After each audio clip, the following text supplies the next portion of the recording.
I won't keep you too long now because I'm conscious that you may have some questions that you'd like to ask us, and we'll try and answer. And we've got some tea boiling in the background and some cakes, so please do that and talk to us individually if you don't want to talk to and ask a question in public. So what can we do? How can we stop this what appears to be unstoppable juggernaut? It can be stopped. There are lots of examples of where it has been stopped in other parts of the country. It's been stopped when your elected officials, parish councils, district councillors, MPs, get on side. Now, we're faced here with a real challenge because the district council is not on side. We've got 6 parish councils now who have declared their support for what we're trying to do. We've got now, at long last, the local MP, but surprise, surprise, there's a general election coming, who has publicly stated that he's on side with us. And we've got 3 or 4 district councillors individually who have said that they're on side. If you go to a Broadland District Council meeting, and we've been to a lot over the last few months, you'll have one side and the other side. And this side, no matter what happens, always vote. And this side always vote against.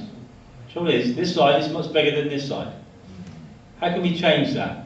Well, there is a process called an elected executive mayor. And we believe that if we get enough people, and we need 4,768 people in Broadland to say that they would like a referendum on an elected mayor, then there would have to be an elected mayor. And an elected mayor becomes the elected leader of the council, elected by you, the people. It's not a political person, and that person then is the one person who makes decisions about your future.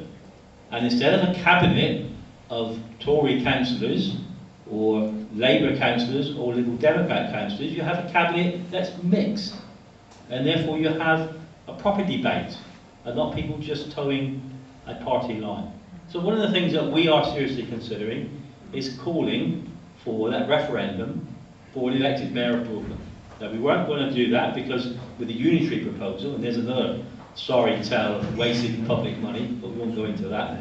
Because of the unitary decision, we were waiting to see if Broadland had any future. It appears, sadly, that it does have a future. So, in order to make that a much more democratic process, we can call for this referendum. So if you see a petition coming your way that says that you would support that referendum, then please, would you sign it? Of course, the other thing that we can do, and we are considering, there is a general election coming, and we are considering very, very carefully whether or not we should stand under a SNUB ticket, and that there should be an independent member of Parliament for Broadland, a new constituency, and that's an option that we are considering, and it's happened in other parts of the country. If you look at what, there was a guy who wanted to save their local hospital. He got elected on that ticket. They are forecasting a hung parliament. They are forecasting, because there's lots of MPs that are resigning this time round, more than ever before, that there's going to be quite a lot of independent MPs in a hung parliament. And unfortunately, although we said that we were a non-political group, you have to, at some stage, get into the political game.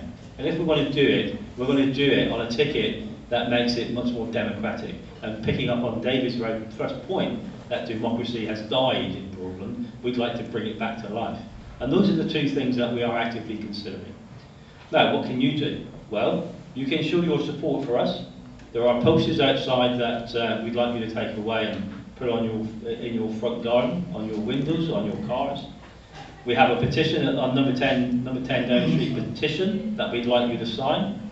And all of this information is on these little things that are on your seat.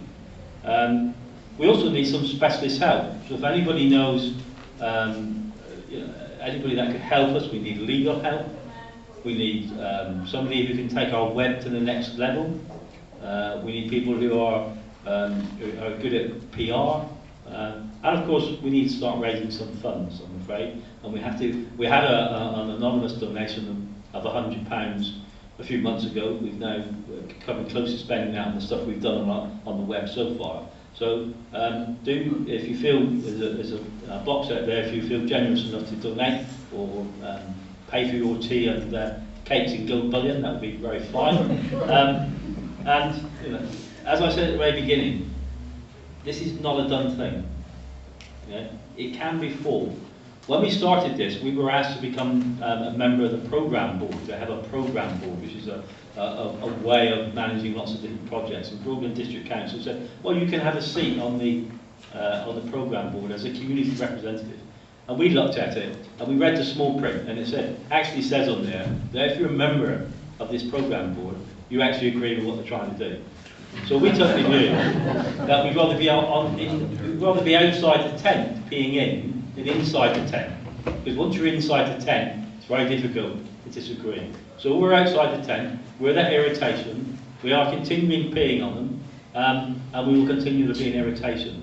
But as I said, we need your support. So thank you for coming. This has been really great for us because this gives us the motivation to carry on. Last time we did this in Rackif, we had a similar number of people, and we will continue. We will see more and more of us over the next few months as the summer comes and there's space in village shows.